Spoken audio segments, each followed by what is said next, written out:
Hello friends, welcome to today's Samayal. இன்னைக்கு நம்ம today சமையல்ல 10 நிமிஷத்துல மீந்து போன சாதத்தை வச்சு ஒரு அருமையான மொறுமொறுன தோசை கூடவே ஒரு சுவையான தேங்காய் சட்னி எப்படி செய்யலாம்னு தான் பார்க்க போறோம். இதை இப்ப எப்படி செய்யலாம்னு பார்க்க ஆரம்பிச்சிடலாம். முதல்ல நம்ம மாவு ரெடி பண்ணிக்கலாம். முதல்ல ஒரு மிக்ஸி ஜார்ல 1/4 கப் வேர்க்கடலை வறுத்துட்டு தோல் உரிச்சிட்டு சேர்த்திருக்கேன். இப்ப தண்ணில எதுவும் சேர்க்காம இதை நல்லா பொடி பண்ணி எடுத்துக்கலாம். ரொம்ப ஓட விட்டுறாதீங்க, இல்லைன்னா மிக்ஸியில் ஒட்டிக்கிட்டு பீனட் பட்டர் மாதிரி ஆகிடும். இப்போ இந்த மாதிரி இருக்கணும். இப்போ இதில் 1 கப் மீந்த சாதம், தண்ணி ஊற்றின சாதம் கூட பயன்படுத்திக்கலாம். தண்ணியை நல்லா வடிகட்டிட்டு சேர்த்துக்குங்க. 3/4 கப் அரிசி மாவு, 1/4 கப் கோதுமை மாவு, 1/4 கப் தயிர். இப்போ இதில் தேவைக்கேற்ப கொஞ்சமாக தண்ணி சேர்த்துட்டு நல்ல நைஸான மாவாக அரைச்சி எடுத்துக்கலாம். இப்போ பாருங்கள், நல்ல நைஸான மாவாக ரெடி ஆகிடுச்சு. மாவு ரொம்ப தண்ணியாக இருக்கக்கூடாது. ரொம்ப தண்ணியாக இருந்துச்சுன்னா குழகுழப்பாக இருக்கும், தோசை வராது. அதே சமயத்தில் ரொம்ப திக்காகவும் இருக்கக்கூடாது. சரியான பதத்துக்கு இருக்கிற மாதிரி பார்த்துக்குங்க. இந்த மாதிரி இப்போ இதில் தேவையான அளவுக்கு உப்பு சேர்த்துட்டு ஒரு தடவை கலந்து விட்டுடலாம். சில சமயங்களில் சில அரிசிகள்லேருந்து செய்யக்கூடிய சாதங்கள் அதிகமான குழகுழப்பை கொடுக்கும், தோசை சரியாக வராமல் போயிடும். அந்த மாதிரி இருக்கும்போது பார்த்தீங்கன்னா இன்னும் கொஞ்சமாக அரிசி மாவும் அந்த வேர்க்கடலையும் அதிகமாக சேர்த்துட்டு அரைச்சிக்குங்க. இப்போ மாவு ரெடி ஆகிடுச்சு. அடுத்ததான் நம்ம ஒரு குயிக்கான சட்னி பார்த்துடலாம். அதற்கு ஒரு மிக்ஸி ஜாரில் 1/2 கப் கட் பண்ண தேங்காய் எடுத்திருக்கேன், 2 டேபிள் ஸ்பூன் பொட்டுக்கடலை,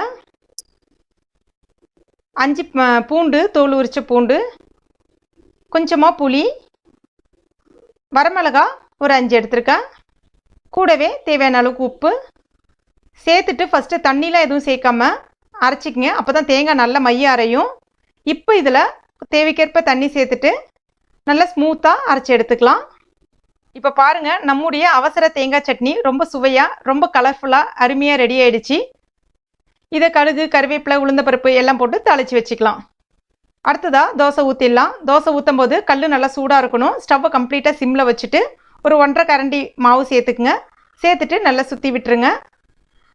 நல்ல மெலிதாகவே வரும், நல்ல மெலிதாக சுற்றி விடலாம். அதுக்கு அடுத்ததாக தேவைக்கேற்ப எண்ணெய் கொஞ்சம் சேர்த்துக்குங்க. இப்போ ஸ்டவ்வை நல்லா ஃபாஸ்ட்டாக வச்சுருங்க. தோசை பாருங்கள் நல்லா சிவந்து வந்துருச்சு. இதை இப்போ நம்ம திருப்பி போட்டுடலாம். அவ்வளோதான், நம்முடைய தோசை ரொம்ப அருமையாக ரெடி ஆகிடுச்சு பாருங்கள்.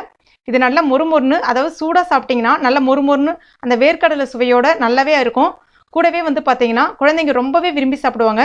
இதுக்கு மெயின் காம்பினேஷன் பார்த்தீங்கன்னா இந்த தேங்காய் சட்னி ரொம்ப ரொம்ப அருமையாக இருக்கும், நல்ல காரசாரமாக கூட. நீங்களும் மறக்காமல் உங்கள் வீட்டில் இந்த ரெசிபியை ஒரு தடவை செய்து பாருங்கள், ரொம்பவே அருமையாக இருக்கும். இந்த வீடியோ உங்களுக்கு பிடிச்சிருந்துச்சுன்னா மறக்காமல் லைக் பண்ணுங்கள், உங்கள் நண்பர்களுக்கும் ஷேர் பண்ணிக்கங்க. மேலும் இது போன்ற டேஸ்டி ரெசிபிகளுக்கு நம்ம டுடே சமையலை இது வரைக்கும் நீங்கள் சப்ஸ்கிரைப் பண்ணாத நண்பர்களாக இருந்தீங்கன்னா இந்த வீடியோக்கு கீழே இருக்கக்கூடிய ரெட் கலர் சப்ஸ்கிரைப் பட்டனை ப்ரெஸ் பண்ணி சப்ஸ்கிரைப் பண்ணிங்க. கூடவே மறக்காமல் அந்த பெல் நோட்டிஃபிகேஷன் சிம்பிளையும் ப்ரெஸ் பண்ணிக்கங்க. தேங்க்யூ.